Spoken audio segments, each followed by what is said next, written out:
nhá. Uống đi, uống hết rồi nha.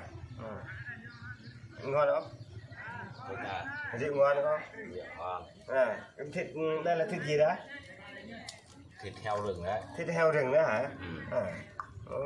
Thịt heo rừng 9 tháng đấy. Ngon nhỉ? Ngon nhớ. Thử đi. Thử hả? Đây là đến lượt anh phải không? Đến lượt anh. Đến lượt anh. Tôi là đưa lên thoan nhá. Tôi uống rồi. Ngon quá. Cái chỗ nhanh mà. Núi à? Ủa? Còn chút xíu rồi. Hết rồi. Hết rồi. Hai anh em mình làm hết một bì rồi. Hết một bì rồi. Em à. Giờ sao đây? Từ từ nha. Em uống hết đi. Uống hết để cho anh thui khỏi nhà bếp. Lấy gạo. Anh lấy gạo đi Đổi cái rượu á. đổi rượu đấy. Thế, mới làm gạo nhỉ, được 1 lít nhỉ? Không biết. Hai lon sao? 3 lon hả? 3 lon mới được 1 lít. Thế em uống thì chắc là vậy thôi, còn ít là mỗi người 1 nửa nhá. Vừa nhà anh đi vào không sao đâu. Biết rồi. Nhưng mà còn ít đây thôi, mỗi anh em mình mỗi người không ai. Mỗi người 1 nửa cho nó tình cảm, để anh đi đổi rượu. Thì em làm hết đi. Làm hết thì chắc là anh lấy cái gạo đi đổi. Được chưa? Uống hết đi. Đấy, có bì. Làm tí lấy cho cái bì rồi đi uống. Làm mùi đi. Mùi ngon lắm, thịt rừng này. Thịt rừng này.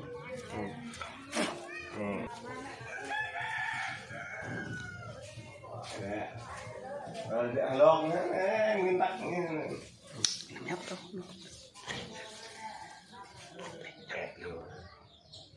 Khoai.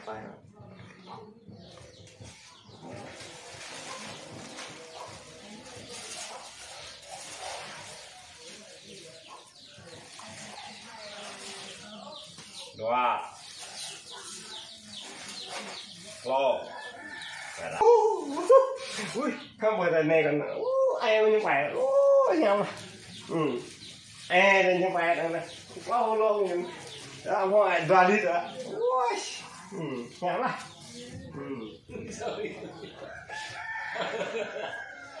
Đừng cười. Cười là nó Đúng phim. cười. Em ngồi đây nha, anh đi đổi cho 1 lít rượu nhá. Rồi anh có anh đi vắng này. Lấy 1 bì nữa là anh đi đổi rượu. Đổi rượu. Để rượu nhá. Đi nhanh nhá. Đi nhanh, anh đi nhanh mà. Được. Rồi, anh đi bộ có phải hello một chút. Thế là em ngồi nhá. Rồi, em ngồi đây anh đi nhá. Quên cái máy này, máy nó không có máy là không đi được. Thấy cầm cái này mừng quá là không có vợ ở nhà được rồi. Nghe chập nó có rượu rồi.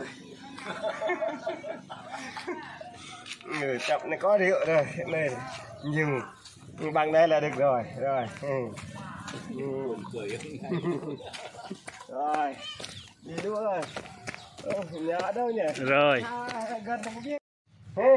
Cô mua ta prak có tên Hamon prak bữa có play bay mua prak bữa bay. Thôi. Nè mà tôi brand có mà bay á. Ui, nuôi nó có hơn cỏ bay luôn la có hơn cỏ. Ui, nuôi hạ ta này. Còn mình ha, mình hả mà ăn đấy.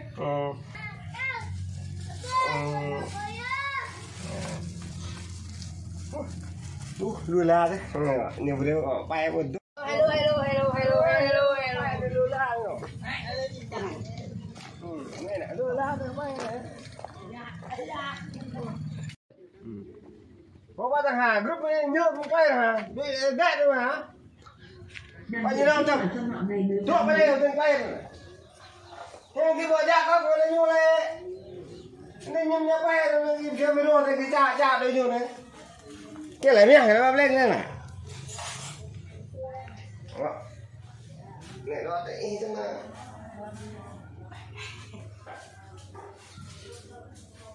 có bạn hạt ra là biết là ra nhưng có thằng ai cả cái này phải cái kia play bay nè đây người nay sai năm mình là mua bay rồi nè bay coi chỗ xe kêu độ đuôi có buồng kêu có thế là hôm nay là to là hôm là bay hey in được play bay thôi đó là nó đã bằng hoa được play bay đó nè này coi thôi nhấp ta đi là bay nó hành nhâm bay lại khổ thôi thôi nhím bay cho nên bớt đi nhiều vừa đây như là bay sen thôi đó mà coi hơn mà bữa này cho cái con năm lên này nó tăng nghe bay đây là thôi đó rồi sang một đôi phạ ta nghe đây có cái này có nào thôi à đâu mà nó sang ấy ạ có thô mà ấy có nào này có thô đó nếu mà ghi cho kìa một thằng đây mà đưa thì có tô mà đây có rồi tôi biết cái lại